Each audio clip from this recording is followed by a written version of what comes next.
Hello friends, welcome to my YouTube channel English with Bhavani. Today we are going to deal with a very interesting poem, Aunt Jennifer's Tiger. It is written by Adrian Rich. In this poem, there are certain learning outcomes that we are going to deal. First of all, we will try to find out that what is the setting and background of the poem. We will also know about the poet, appreciate the rhythm and tone of the poem. We will try to find out that what is the main theme of the poem, and we will also identify and appreciate the literary devices used in this poem. Before starting the poem, let us play a game of prediction. There is a grid in front of you. Just pick up your pen and try to give the answer of the questions on your screen. What do you think the poem is all about? And what could Aunt Jennifer's Tigers refer to? This is a game by which you will develop curiosity and will try to figure out that what this poem could be and how close your guesses were. I conducted this activity in my class and I got these responses. Some of my students wrote that Aunt Jennifer's Tigers may or might be her pet, or maybe in her dreams, or maybe it was a sort of nightmare that haunted her, or maybe just like the Tiger King, she was on a hunting and there she got her tigers, or maybe it is a wall hanging or a painting. So this answer was very close to the poem, or maybe it was just like a wooden tiger in the lesson Tiger King, so it might be a toy, or maybe Aunt Jennifer was a curator and she was having a tiger in her zoo, just as we have read it in A Bond of Love in class 9th.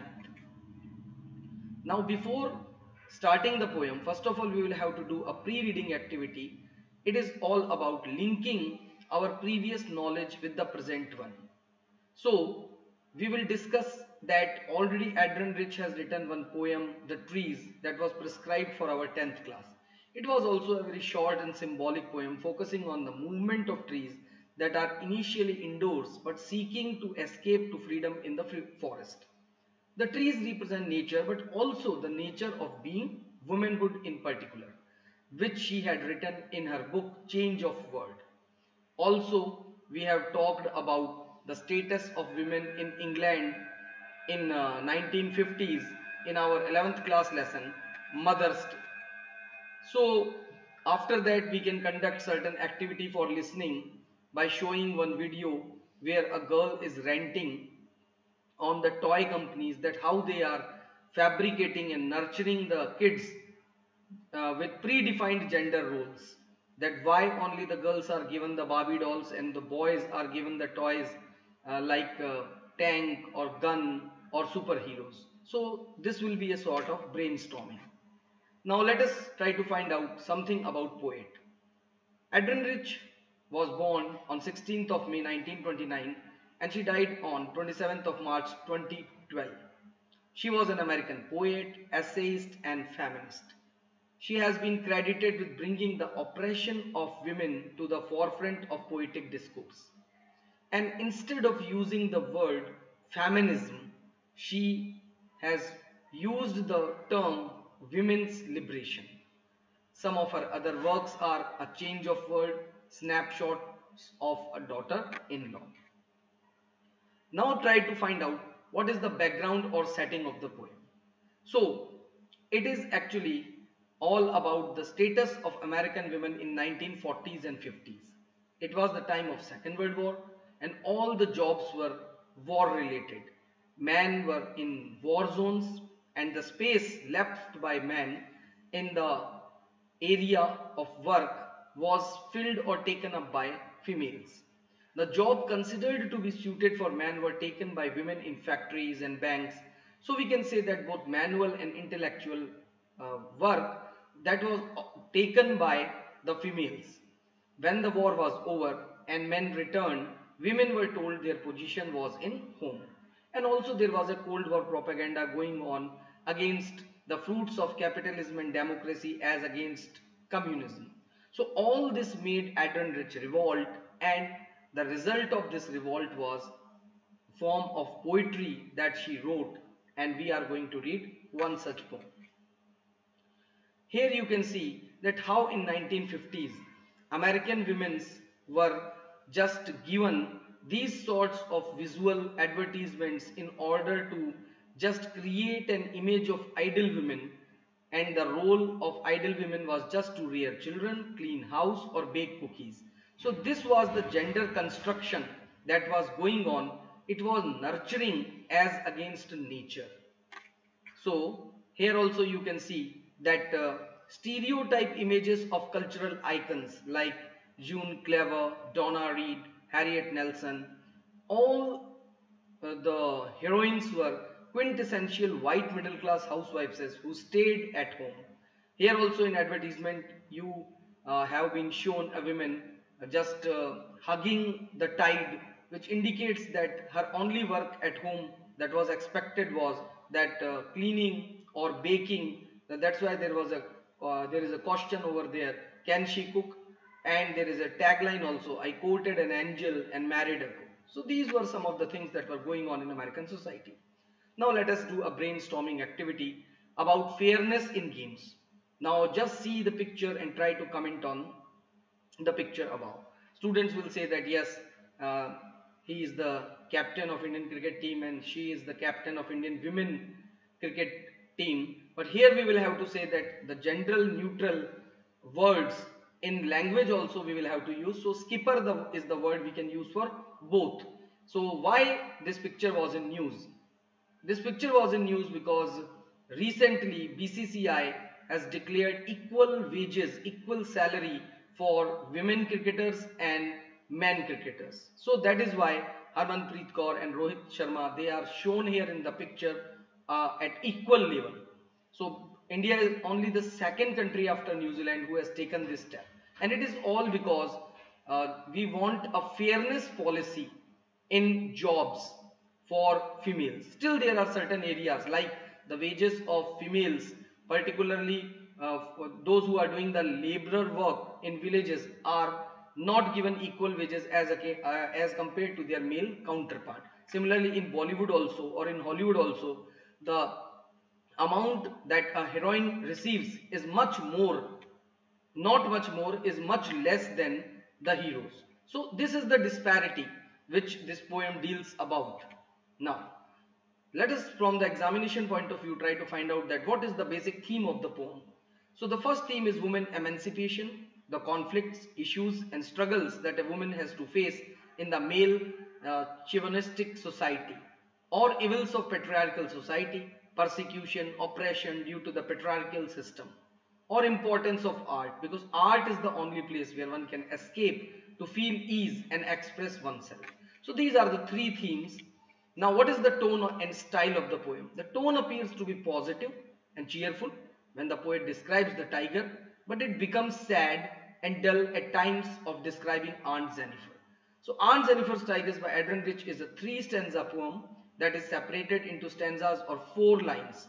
These 4 lines follow a simple rhyme scheme of AABB, with the couplets changing end sound from stanza to stanza. This rhyme scheme is AABB because it is a fixed pattern, or it also indicates no flexibility in the life of females or Aunt Jennifer. There is a monotony, so that is why the rhyme scheme is also rigid, that is AABB. Now let us try to find out that what is the universal theme that is related with this poem. So the universal theme is oppression in marriage. An anonymous speaker, maybe he or she, it is not just given in the poem. Now ask the question that who are told to do adjustments in life after marriage. What about the name? The girl will have to change her name. She will have to adopt the family name of her spouse. She will have to leave her home, even the clothes. So in nutshell we can say there is a total transformation of her identity, and she has been identified just with her husband. Now symbolism. As the poem Trees, this poem is also full of symbols. First of all, the tiger. Tiger is the symbol of freedom and fearlessness. Aunt Jennifer is symbol of victim of male oppression. Wedding band is unhappy marriage, and embroidery is the symbol of creative expression. Now let us discuss the vocabulary. Prance, it means walk or move around with high springy steps. Topaz, a bright yellow colored stone. Denizens, an animal that lives or is found in a particular place. Sleek means elegant. Chivalric, being courteous, especially to women as an act of gentleman. Ordeals, extremely severe tests or experiences. Prancing, to move about or around proudly, and fluttering, to move in quick, irregular motion as if being agitated. So these are some of the hard words which are in the poem. Now, what are the literary devices? So, anaphor is the first literary device. It is used just in order to show the two same words in two consecutive lines, just as in they do not and they pace in. Metaphor, use of topaz to describe the yellow color of tigers. Alliteration, F sound is repeated in finger fluttering and P is repeated in prance proud. Imagery is there, fear-stricken aunt and magnificent tigers. Paradox, the trembling fingers are mastered and created confident creatures. Fluttering fingers are doing the things with certainty. Positive and cheerful tigers, but sad and creepy aunt. So these are some of the paradoxes. And hyperbole, that is massive weight of uncle's wedding band. It is still not aunt's band, it is uncle's wedding band. So now let us do a little bit of paraphrasing. So Aunt Jennifer's tigers prance across the screen, bright topaz denizens of a world of green. They do not fear the man beneath the tree, they pace in sleek, chivalric certainty.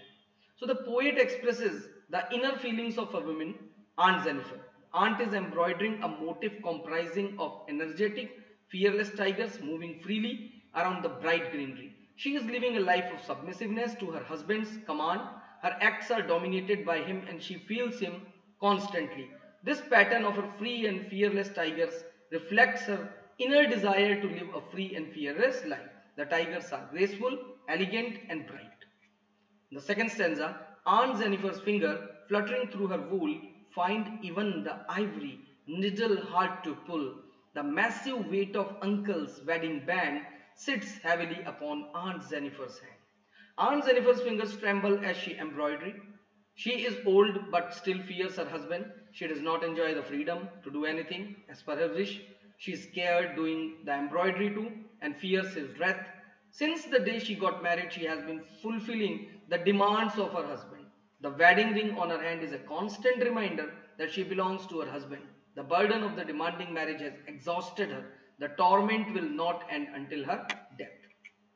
The last stanza, when aunt is dead, her terrified hands will lie, still ringed with ordeals she was mastered by. The tigers in the panel that she made will go on prancing, proud and unafraid. Even after her death, the ring will remain on her hand and she will never be free. On the other hand, the tigers that she is embroidering will continue to move around freely forever. Her desire of freedom and fearlessness will live on through her tigers. That is why the sub-theme of the poem is that art is the only escape from the present day miseries. So this was the short explanation of the poem. I hope that you must have enjoyed it. I am very thankful to you. Please keep watching my videos and please like, share and subscribe. Thank you.